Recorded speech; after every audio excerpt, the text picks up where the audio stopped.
All right, man. We're gonna get straight to it, straight business. Yo, everybody. What is up, and welcome back to another episode of the APF podcast, episode 164. It is the most phenomenal man that has shocked the system, aka the coach.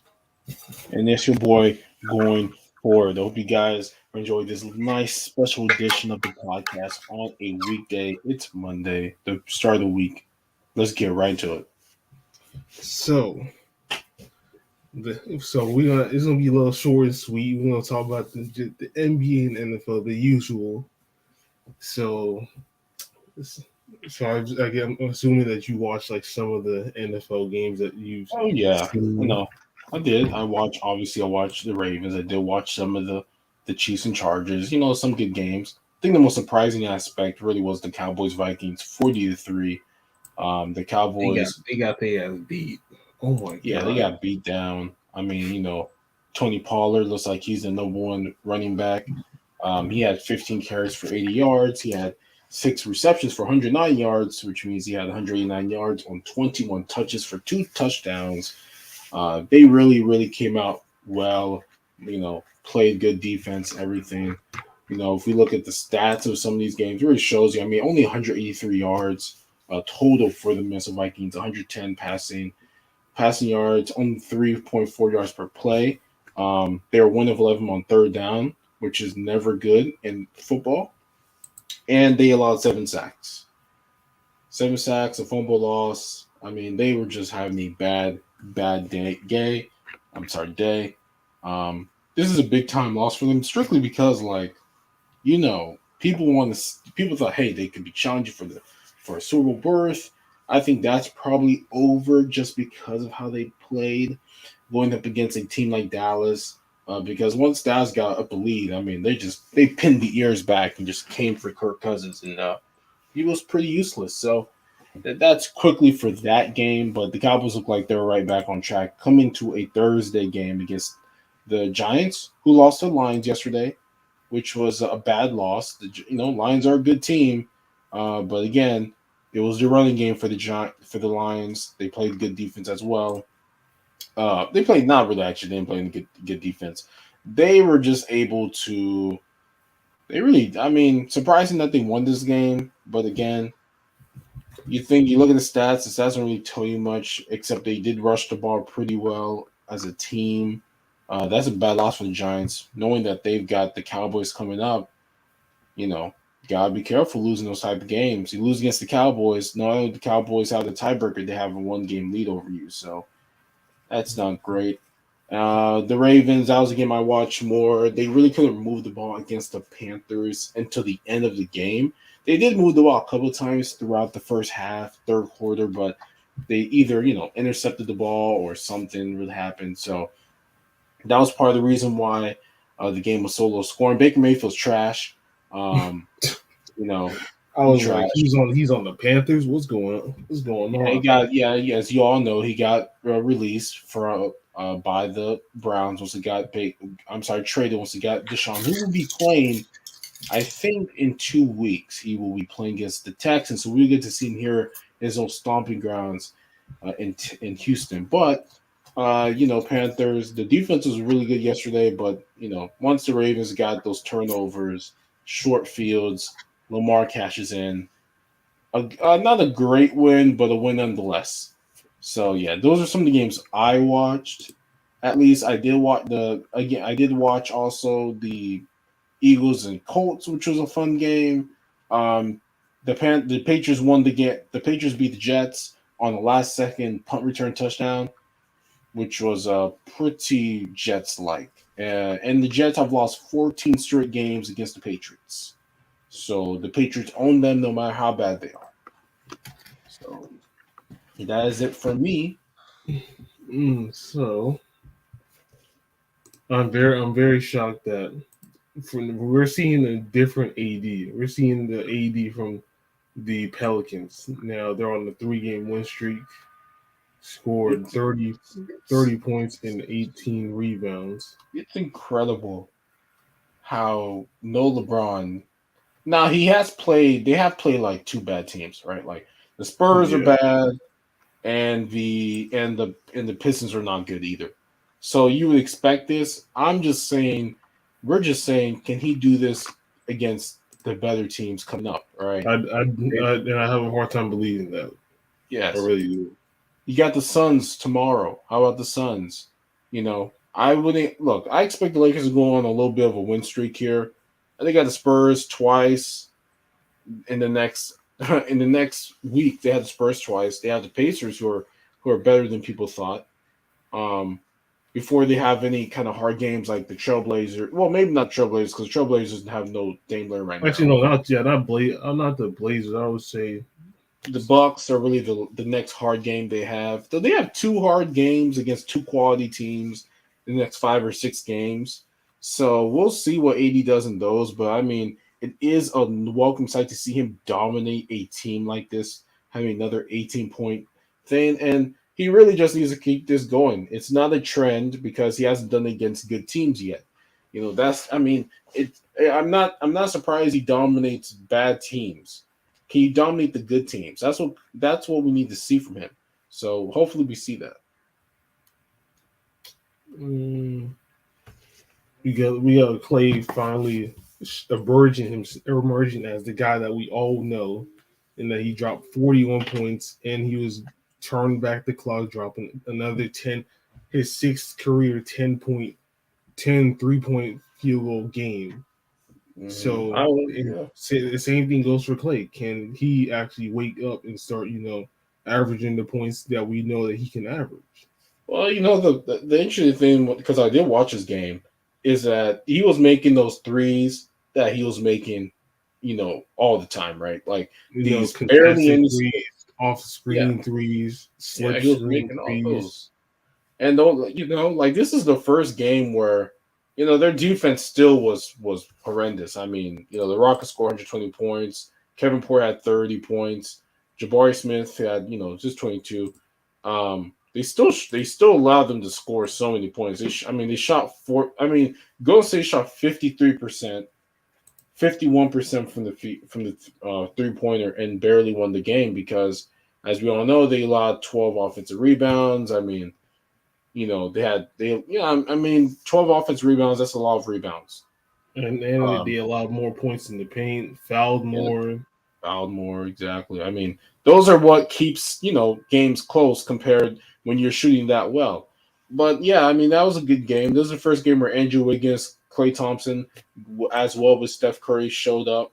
Um, you know, that's really the most impressive thing to see here. Damn, they Um, got 33 and 22, and they still won by 7. Damn. yeah, I mean, not That's surprised. I no mean, what defense was it? They made 10 more. They made 9 more 3 pointers, right? They made 9 more 3 pointers, and but the 5 more problem was, shots. yeah, they had 4 less shots, but they allowed 12 more free throw attempts, and they also made 23. So that's another 12 points extra in free throws that they gave back. So there's a lot of reasons why the game was close. They turned the ball over as they always do. Um, you know, they allowed more offensive rebounds as they always do, but they only allowed 5 more rebounds overall. So that kept the game close But for if the you take Rockets. away those 23 free throws, then it'll be like 116-90. Yeah, if you didn't foul as much, it would have been a lot more of a blowout because the numbers suggest a bigger blowout. The field goal and the 3 point percentage is just a blowout. But when you see those free throw attempts, it just keeps games close. And you see those Um, the Nets, right? Kyrie came back first game. 14 points. He played the minutes he could play. Obviously, he played. You know, 26 minutes. He actually played a decent amount of minutes. So he had 14 points. It was a team effort. Ben Simmons, he's the talk, not really talk of the town, but he's like the guy right now this game because he scored 22, 5 assists, and 8 rebounds. Now, can is always that same question: how many more games can we see? Because it's not about consistency. He's not going to be consistent with this. It's how many more games can he display of this type of effort that he's showing. Because if they get this out of him most games, then the Nets are going to be a hard team to stop on the offensive end. But it's Well, I really will their say, defense. yeah. It's their defense that kills them, which is why all these teams score at least over 100 is because they cannot defend what they can score, which is what saves them to win these games. It's true. The impressive thing is that Kevin Durant 7 assists, Royce O'Neal 8 assists.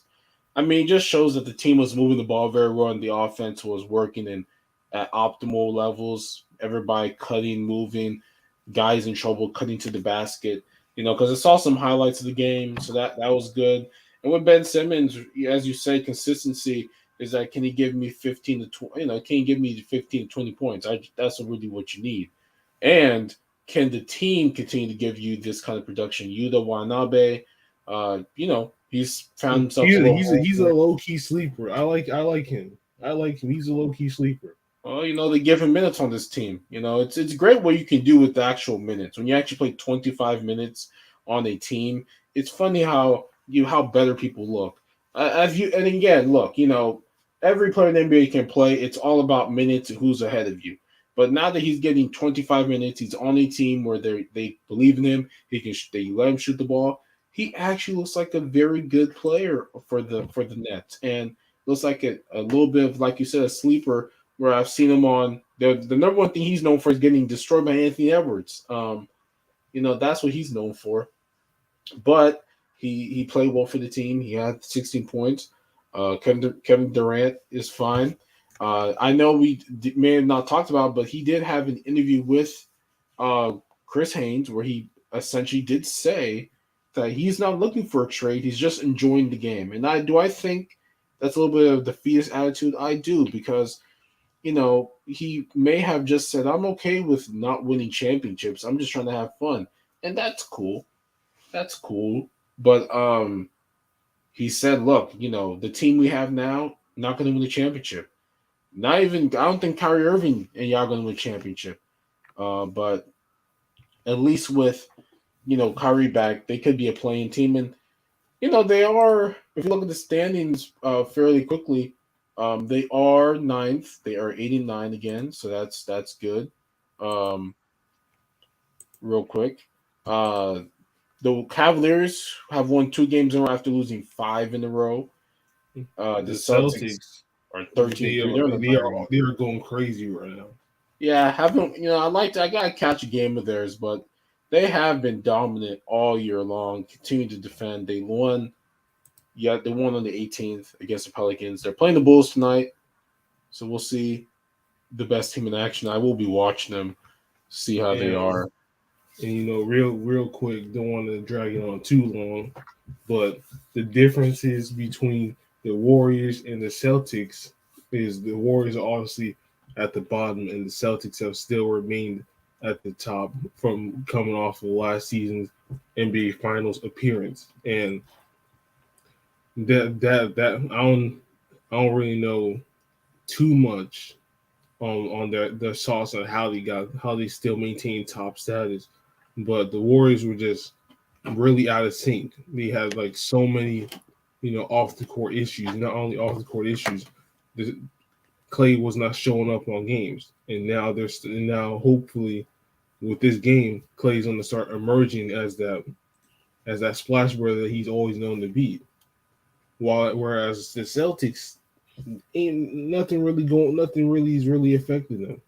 Even though they lost in the finals, they still showed that poise. They still show that they want to go back and repeat again. And I think that's possible based on what I'm seeing. They don't really have much. It's I only mean, really the people that can give them troubles like the Bucks and maybe even the Cavaliers and even the Hawks. Those three teams under them. But after that, I don't even see. I can probably see like the Nets or the Sixers as the obvious people to give them trouble. I don't see the Raptors. I don't see the Wizards, and I don't see the Pacers giving any of those top four teams trouble in winning. I'm making it early right now, and then things will most likely change later on for my early predictions. Well, I think that the middle, I think five for the, at least for the East. I think yeah, Pacers, Wizards, Raptors are kind of like they're just good regular season teams. I don't think the playoffs are going to really show up anything. The 76ers, I know James Harden's injured currently, so that's mostly why they're somewhere beneath there. I know they have Joel Embiid, but it's very hard for a team to kind of sustain, especially now that Tyrese Maxey's also injured and gone for a couple weeks. He was probably their second best player, or at least close with Harden. But when you look at the Celtics, I mean, they added Malcolm Brogdon. They're clearly the deepest team in the league. I mean, they have Malcolm Brogdon, Derek Wright, Al Horford, Jalen Brown. I mean, last night Derek Wright had 26 points. Jalen Brown had 27 points. But I will say with Malcolm Brogdon, he is only playing 18 minutes, so he's not playing as many minutes as you think. He is also coming off the bench. So because they really played five guys yet in that game against the Pelicans. But if you look, I mean, when you talk about the two final teams from last uh, year. I mean, the Warriors have their own hard road. They got to play the Clippers. They got to play the Jazz. They got to play the Timberwolves, the Mavericks. I mean, they got a hard road of games after today's game that they're going to have to play. And if they can win some of these games here, man, it would be really key for them to get out of 11th place because quick. I mean, they're 2 games behind literally everybody else. Two at least two win two yeah, 2 games in a loss columns behind everybody except the Timberwolves. So if they can win tonight, that would be big. If they can win a lot of games against the Clippers and the Mavericks and the Jazz, that would be good. But we will see. I mean, this is a big test. Klay Thompson coming off a great shooting night. He's got another. I mean, he won't play tonight actually because he doesn't play back to back, so that's going to be troublesome. And that's also where it's going to be an issue for the Warriors is that since they've got Klay Thompson, maybe even Steph may not play. They're going to have these losses kind of like weirdly. Like, why not try and get this game tonight? You know, but it is a long season. But eventually, you're going to have to try and win games. I know it's early, but we're almost 20 games to the season, right? We're basically a fourth into the season, and you're losing games based on you know load management, right? Like, And as I said about the Celtics, look, 27 from Jalen Brown. Derek White can drop buckets too with 26. Grant Williams doing his thing. Jason Tatum doing his thing with 19. This is why I believe that they can go back and repeat is because you have people that can actually draw buckets. They have like 4 or 5 people on this team that can give you big numbers, and at least 2 people that can give you consistent big numbers. The Warriors, they do have those people, but it's very sporadic. It's not very consistent, and not everybody can be consistent, which is understandable. But there will be times where at the end of the season, you're gonna have to have those people be consistent and actually show up. Whereas the Celtics, they don't have that problem, which is why this Celtics team is very perfect the way they are, and which is why I believe that they can go back and repeat. yeah, I think the Warriors can still repeat. It's just that They Clay's have to got start to now. They have to yeah start right now. they got to start winning games now. And we're saying is that Clay being able to show up right now, man. I mean that's so important because their defense probably won't be as good this year with no Gary Payton the second, as well as no Otto Porter. Like people don't understand those two guys are so important because they can play defense. Um, that's why the Warriors were such a historically great defensive team, even for their limited size. And James Wiseman is in the G League because he needs more reps, and he's not going to get them on the main team. It's just the truth. So they've got a lot of things going for them. Golden State here, I think, starting tonight. The Celtics again are the best team in the league. We know that, obviously. Yeah, The the Jazz are Terriers again killed a surprising team, man. Jazz 12-6. I mean, they're doing it. They're doing it. They're playing well. I'm very happy for Utah. I'm very happy for the coach there because as a young coach, you don't always get the best team, and he got a decently good team. So I'm happy for them. I'm happy for Mike Brown. He's got the Kings playing defense better, and they're still scoring because they could always score. So that's great. So I think this year is a little bit of a changing of the guard in a little bit of ways with some of these younger teams, and I'm here for it. And as I always say every day, I do look at the Wembanyama sweepstakes, and the Rockets look like they're in prime position for that. The Spurs as well, and the Thunder are not too bad. And then in the East, we got the Pistons, the Hornets, and the Magic are in the Wembanyama sweepstakes. So we will see. The normal usual suspects are in those sweepstakes, baby. Always there and always there. Oh shit, the Heat are 7-10. Ooh. Yeah, and Jimmy Butler says they're going to go to the top championship this year. Jim Butler talks all kinds of mess, so I don't listen to him. He just talks no matter what. He likes to talk. Yeah, I don't listen to either. I just listen to your record, and your record doesn't show that. So, Bulls are yeah. 6-10 too. I mean, that's a little bit surprised. I mean, he are surprised, but it is early in the season, and there's only one team in the league is on like a Like, super look, the long. Wizards are 7-10-7. That might be the opposite within like the next 20 games. Yeah, it could be, but the Wizards are a better team. Again, I think Porzingis with Kuzma, not those two guys, not having to be with such ball dominant players like LeBron and Luca, going with Beal, who's not as ball dominant as those guys, it just makes them better players overall because they actually have the ball in their hands. They don't have to like sit there and hope and run pick and rolls and weave or pass. They can actually that they're actually at their best. As I always say, some most players do need the ball in their hands. That's why Golden State for years was such a godsend for players because they actually pass the ball around and allow you to do something. Most teams kind of like just have the ball in there, don't let you do something with the ball, and that's why I think the Porzingis is better and Kuzma is good because they're on the team where they actually have the ball compared to where they were before. So I think the Wizards, I think this year, I mean, I won't be surprised if they do make the playoffs because this season's really weird in the East and in general the NBA. The middle part is kind of a free for all right now, and so I think the Wizards are going to make the playoffs. I think they're going to make the playoffs. I think the Heat will be a playing team. I think they'll find a way to get back to be eighth or ninth or 10th because this year they don't their defense isn't that great and they also offensively are somewhat challenged because it's still like Butler or bust with a little bit out of bio and a little bit hero. So we'll see though, but that's it for me. All right, and then with that being said, this has been another episode of the APF podcast, episode 164. It is I, the most phenomenal man that has shocked the system, aka the coach, signing out. And it's your boy going forward. Hopefully we are able to do this on the weekend at an earlier time. We will try to do that so we can have a Yeah. full thing. Um Going forward, I will be much more detailed in watching games of all these different teams so that we can really talk about these teams, watching their Yeah, games. and I will do this. I will do the same as well. We'll try to catch games when we see them. But also, I do have an app that allows me to watch games from teams you can't watch on TV. So I'll do that for all these teams. There's interesting games.